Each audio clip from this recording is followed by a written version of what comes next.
हम लोग बात करेंगे कंडेंसर वाटर पाइपिंग की कि कंडेंसर वाटर पाइपिंग में क्या क्या कौन कौन से वाल्व होते हैं, कैसे पाइपिंग होती है इसकी। अगर हमारे एक से ज़्यादा कूलिंग टावर हैं, अगर कूलिंग टावर एक है तो कोई इशू नहीं है, इसमें आप सीधे कंडेंसर से निकल के इसका डिस्चार्ज हीटर कनेक्ट कर देंगे और सक्शन ले लेंगे बेसिन से।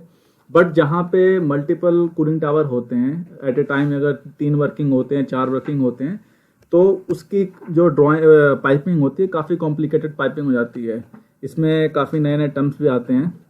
तो ये मैंने आपके सामने एक ड्राइंग ली है, स्कीमेटिक ड्राइंग ली है कंडेंसर वाटर पाइपिंग की। इसको एक्सप्लेन करने से पहले मैं आपको इसके लेजेंड के बारे में एक बार दिखा दूँ, सिंबल्स जो ड्राइंग में यूज़ किया हुआ है। जो लोग पहली बार ड्राइंग देख रहे हैं तो इस वीडियो को पूरी देखें ताकि उनको ड्राइंग रीड करना प्रॉपर आ जाए,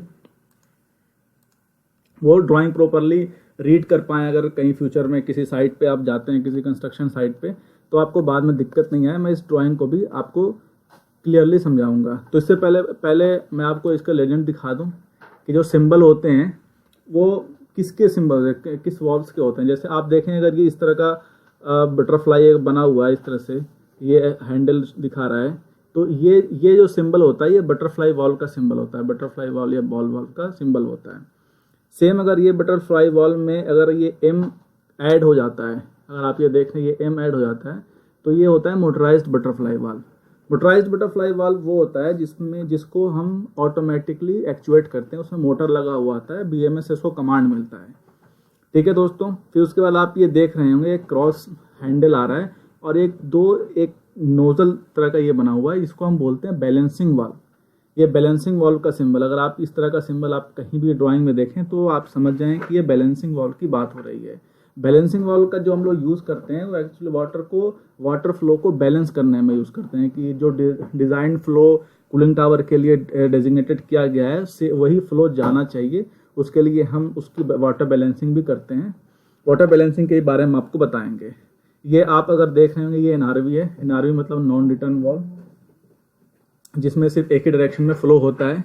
ये आप देख रहे हैं ये वॉइस ट्रेनर का सिंबल है और ये सिंबल आपको दिख रहा होगा, ये फ्लेक्सिबल कनेक्शन है। जैसे फ्लेक्सिबल बेलो होती है, रबर बेलो होती है, जो फ्लेक्सिबल कनेक्शन होता है, जैसे कूलिंग टावर पे या जहाँ पे वाइब्रेशन हो रहा होता है चिलर पे, उस वाइब्रेशन आगे ट्रांसफर ना हो इसलिए हम पाइप और जहाँ पे चिलर होता है उसके बीच में ये वाइब्रेशन फ्लेक्सिबल कनेक्शन का यूज़ करते हैं।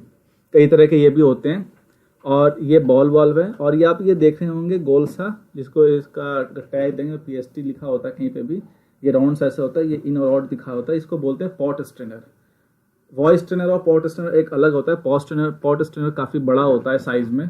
ये पूरे पानी को जो है इसका जो सिस्टम का पूरा जो पानी होता है इसके थ्रू होकर ही चिलर में जाता है, जिसमें जो जितनी भी डस्ट या कुछ ऐसे पार्टिकल अनवांटेड मटेरियल होते हैं यहाँ पे जो है वो पहले ही फिल्टर्ड हो जाते हैं। ठीक है दोस्तों, तो अब हम लोग बात करेंगे ये स्कीमेटिक वाटर पाइपिंग की, स्कीमेटिक पाइपिंग की बात करेंगे कि एक्चुअली पाइपिंग में हो क्या रहा है, ये कैसे इसकी पाइपिंग होती है। या अगर आप कभी जाएं मेंटेनेंस में जाएं या साइट पे जाएं तो आप ड्राइंग से समझ में आ जाए आपको कि कौन सा जो हेडर जा रहा है वो सप्लाई का है, कौन सा हेडर जो है वो रिटर्न का है ना, किसे सप्लाई कहते हैं, कौन सा हेडर रिटर्न होता है, इक्वलाइजर लाइन क्या होती है। तो अब हम लोग बारी बारी से इसके बारे में बात करेंगे। सबसे पहले मैं आपको ये ग्रीन लाइन दिख रही होगी, सबसे नीचे वाली जो आपको लाइन दिख रही है, इसमें आप देख रहे हैं यहाँ पे लिखा हुआ कंडेंसर वाटर सप्लाई। ये 750 और ये 5 का सिंबल बना हुआ, मतलब ये 750 mm डाया पाइप है और ये कंडेंसर वाटर सप्लाई है। मतलब कंडेंसर वाटर सप्लाई मीन्स ये जो हेडर है यहाँ से पानी हमारा जो चिलर है, चिलर जो नीचे सपोज करो अगर प्लांट रूम में लगा हुआ है, नीचे कंडेंसर के इनलेट में ये जाकर कनेक्ट होगा, जिसको कंडेंसर वाटर सप्लाई बोलते हैं। जो कूलिंग टावर से पानी ठंडा होकर निकल रहा है, आप देख रहे होंगे 85 डिग्री फ़ारेनहाइट, जो कूलिंग टावर से पानी ठंडा होकर निकल रहा है वो कंडेंसर वाटर सप्लाई है जो कंडेंसर को जाएगा। क्लियर दोस्तों।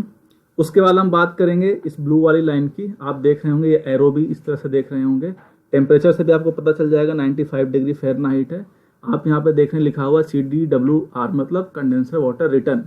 कंडेंसर वाटर रिटर्न का मतलब है जो पानी चिलर के कंडेंसर से वापस आ रहा है गर्म होकर रेफ्रिजरेंट का हीट लेकर, उसको कंडेंसर वाटर रिटर्न बोलते हैं। ये भी आप देखें 750 mm डाया का है। फिर हम बात करेंगे, आप ये बीच वाली डॉटेड लाइन देख रहे हैं रेड कलर की, ये जो जा रही है, आप इसमें देखें, इसमें साफ लिखा हुआ है इक्वलाइजिंग पाइप। इक्वलाइजिंग पाइप क्या है? ये एक्चुअली एक हेडर होता है, जहाँ पे कूलिंग टावर लगा होता है ना, वो सिर्फ एक हेडर डालकर छोड़ दिया जाता है। वो ना ही कहीं किसी में कनेक्ट होता है, चिलर में कनेक्ट होता है, ना ही कहीं ड्रेन में कनेक्ट होता है, ये कहीं कनेक्ट नहीं होता है, इसको ऐसे डालकर छोड़ दिया जाता है। वो इसलिए इस हेडर को, और इस हेडर को डालने के बाद हर एक चिलर से उसको कनेक्ट किया जाता है। उसको, उसके सम्प को आप देख रहे होंगे, ये इसका बेसिन है कूलिंग टावर का, और ये सम्प है, ये देख रहे हैं, इसके हर एक सम्प से कनेक्ट है। इसमें इससे भी कनेक्ट है, ये भी कनेक्ट है, आगे भी 2 कूलिंग टावर आ रहे हैं जिसका आपको दिख नहीं रहा है, तो ये सबसे कनेक्ट होता है।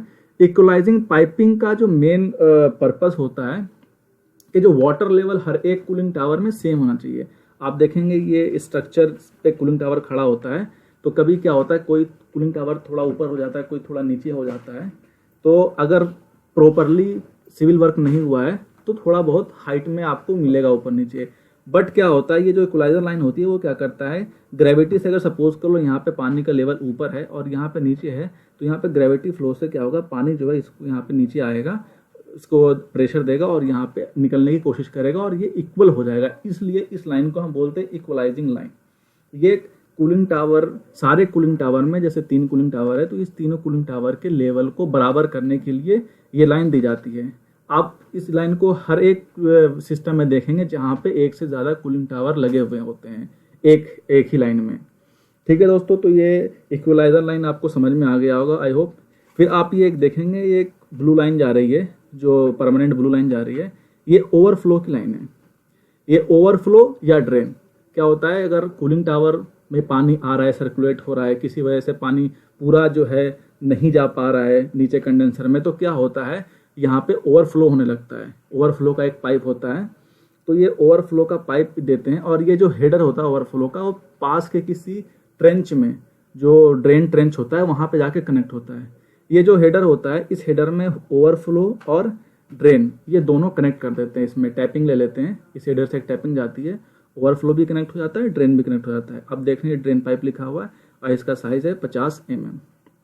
आप इसमें देखेंगे ड्रेन में हमेशा एक वाल्व लगा होगा, वाल्व नहीं लगा होगा तो हमेशा पानी निकलता रहेगा, इसलिए ड्रेन लाइन में हमेशा एक वाल्व देंगे। जब हमें ड्रेन करना होगा तब हम इस वाल्व को ओपन करके हम पानी को ड्रेन कर लेंगे अपने अकॉर्डिंग टू आवर चॉइस। और ओवरफ्लो का जैसे कि हमने बता दिया, अगर पानी ओवरफ्लो हो रहा हो तो ये आप अपने आप निकलता रहेगा।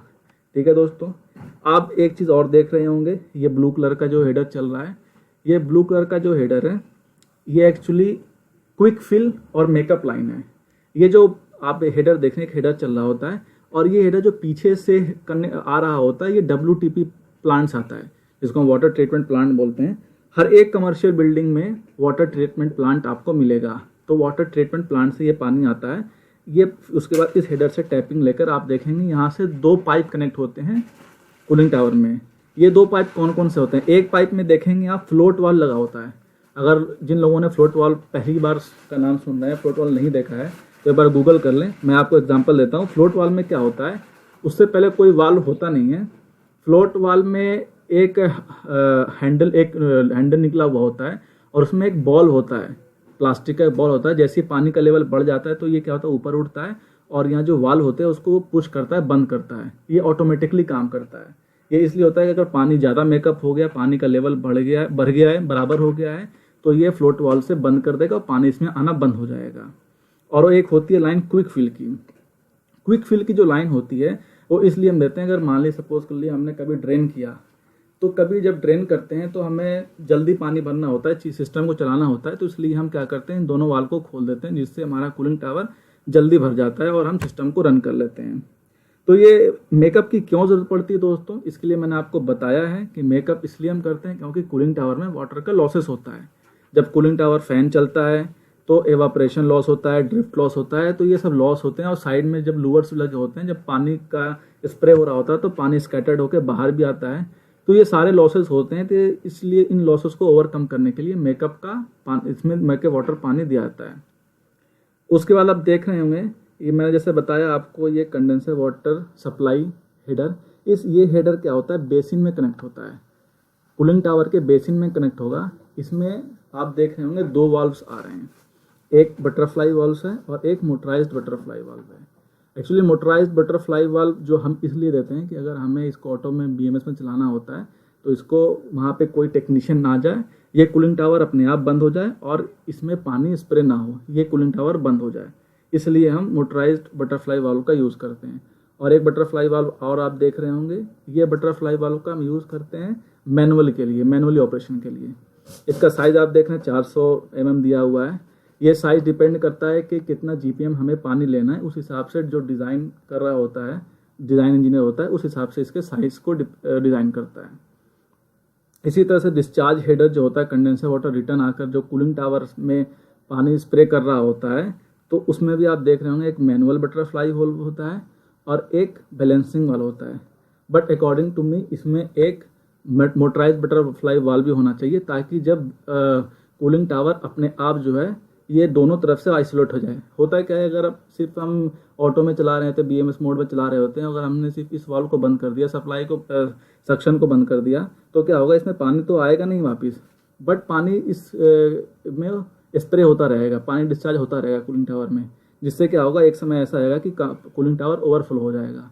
इसलिए हमें बीएमएस में अगर किसी सिस्टम को चलाना है तो उसके डिस्चार्ज हेडर पे भी, उसके डिस्चार्ज से जो टैपिंग में, उसमें भी मोटराइज्ड वाल्व देना चाहिए। ठीक है दोस्तों। और ये आप बैलेंसिंग वाल्व देख रहे हैं, जैसा कि मैंने बताया अभी। बैलेंसिंग वाल्व का हम इसलिए इस्तेमाल करते हैं कि हमें अगर 4 सिस्टम लगा हुआ है, क्या होगा, इसमें पानी कम जा रहा है, इसमें वाटर का फ्लो ज़्यादा है, इसमें वाटर फ्लो उससे ज़्यादा है, तो तीनों कूलिंग टावर में बराबर का बराबर फ्लो होना चाहिए। इसलिए हम बैलेंसिंग वाल्व से, आप देख रहे हैं ये सब में बैलेंसिंग वाल्व लगा हुआ है, इन बैलेंसिंग वाल्व से वाटर के फ्लो को एडजस्ट करते हैं। तो आई होप दोस्तों ये आपको वीडियो से काफ़ी आपको कुछ समझ में आ गया होगा वाटर कंडेंसर वाटर के बारे में। ये मैंने सिर्फ कूलिंग टावर के ऊपर का दिखाया है। इसके बाद यहाँ से पानी निकल कर जाता है चिलर प्लांट में। चिलर प्लांट के भी हम एक सेपरेट वीडियो बनाने वाले हैं चिल वाटर पाइपिंग पे। चिल वाटर पाइपिंग भी कई तरह के होते हैं, कांस्टेंट प्राइमरी होता है, प्राइमरी वेरिएबल होता है, फिर प्राइमरी एंड सेकेंडरी होता है, प्राइमरी सेकेंडरी एंड टर्शरी होता है। इन सारे सिस्टम को हम एक एक करके आपको समझाएंगे। तो आप लोग चैनल के साथ बने रहें। वीडियो आपको पसंद आई तो वीडियो को लाइक करें, दोस्तों के साथ शेयर करें और चैनल को सब्सक्राइब करें। थैंक यू दोस्तों।